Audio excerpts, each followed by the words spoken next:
सुरुवातीला बातमी केंद्रीय गृहमंत्री अमित शाह यांच्या संदर्भातली आहे। अमित शाह महाराष्ट्र दौऱ्यावर येत आहेत। 5 ऑक्टोबरला अहिल्यानगरमध्ये अमित शहांचा दौरा असेल। 3 विविध कार्यक्रमांना अमित शाह उपस्थिती लावणार आहेत। या घडीची महत्त्वाची ही बातमी। पुन्हा एकदा अमित शाह महाराष्ट्र दौऱ्यावर। गेल्या महिनाभरातील 2 महिन्यातला आपण म्हणूया अमित शाह यांचा दुसरा हा महाराष्ट्र दौरा। केंद्रीय गृहमंत्री अमित शाह महाराष्ट्र दौऱ्यावर येत आहेत। सप्टेंबरमध्ये देखील अमित शाह महाराष्ट्र दौऱ्यावर आलेले होते। गणेशोत्सवाचा तो सगळा काळ होता आणि आता पुन्हा एकदा अमित शाह विविध कार्यक्रमांच्या उद्घाटनाच्या निमित्तानं महाराष्ट्रात येत आहेत। 5 ऑक्टोबरला अमित शहांचा महाराष्ट्र दौरा असेल। विशेष म्हणजे महाराष्ट्रात मराठवाड्यात मोठ्या प्रमाणावर पावसानं नुकसान झालेलं आहे। नुकसानग्रस्त भागात विविध लोकप्रतिनिधी दौरे करून आढावा देखील घेत आहेत। नुकसान भरपाई देण्याची मागणी जोर धरतीये। अशातच केंद्रानं सढळ हातानं मदत करावी असं म्हटलं जात आहे। या सगळ्या घटनांच्या पार्श्वभूमीवर अमित शाह महाराष्ट्रात येत आहेत, त्यामुळे या भेटीला विशेष महत्त्व। अधिक माहिती घेऊया आपले प्रतिनिधी चेतन ननावरे यांच्याकडून। चेतन, खरं तर अमित शाह यांचा हा दौरा सर्वार्थाने महत्त्वाचा याकरता महाराष्ट्रात मोठ्या प्रमाणावर नुकसान झालेलं आहे। मुसळधार पावसानं विशेषतः मराठवाड्यात होत्याचं नव्हतं झालेलं आहे। अशातच अमित शाह येत आहेत अहिल्यानगरमध्ये विविध विकास कामांचं उद्घाटन करण्याकरता। दुसरा महत्त्वाचा मुद्दा 2 महिन्यात येऊ घातलेल्या महापालिका निवडणुका, स्थानिक स्वराज्य संस्थांच्या निवडणुका, या सगळ्या घडामोडी पाहता अमित शहांचा दौरा सर्वार्थानं महत्त्वाचा आहे। विकास कामांचं उद्घाटन तर होईल, पण या निमित्तानं काही बैठका होतील का?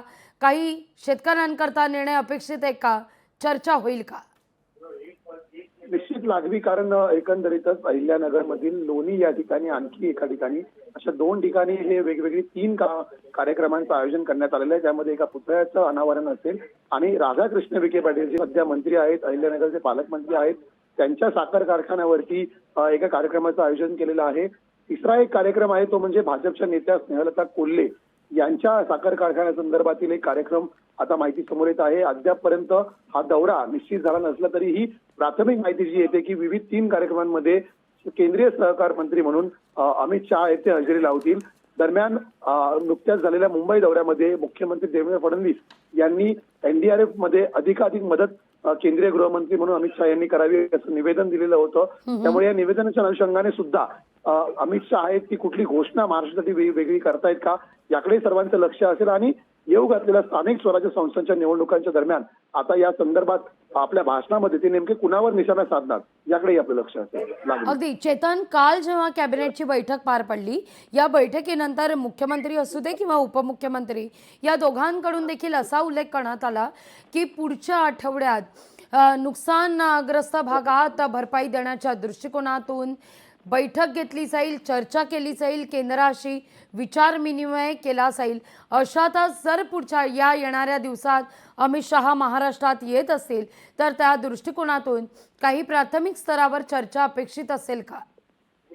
निश्चितपणे, कारण आता या अवघ्या 2 ते 3 दिवसामध्ये पुराचं पाणी ओसरल्यावरती 100% पंचनामे आहेत ते पूर्ण करण्याचे कुठेतरी एक संकेत आहेत ते काल मुख्यमंत्र्यांनी दिलेले होते। आणि येत्या 8 दिवसांमध्ये या संदर्भातील एक मोठी घोषणाही मदतीची आपण करू आणि दिवाळीपूर्वी ती घोषणेची जी प्रतिपूर्ती आहे ती केली जाईल। त्याप्रमाणे मदत आहे ती शेतकऱ्यांच्या खात्यावर वळती केली जाईल असे मुख्यमंत्र्यांनी स्पष्ट केलं होतं। त्यामुळे कुठेतरी अमित शाह ज्यांच्याकडे एनडीआरएफच्या निकषांसंदर्भात घोषणा करण्याचे विशेष अधिकार आहेत ते सुद्धा या जोडूनच राज्य सरकारला काही विशेष मदत घोषित करतायत का या कार्यक्रमाच्या माध्यमातून, याकडे आपलं लक्ष असेल।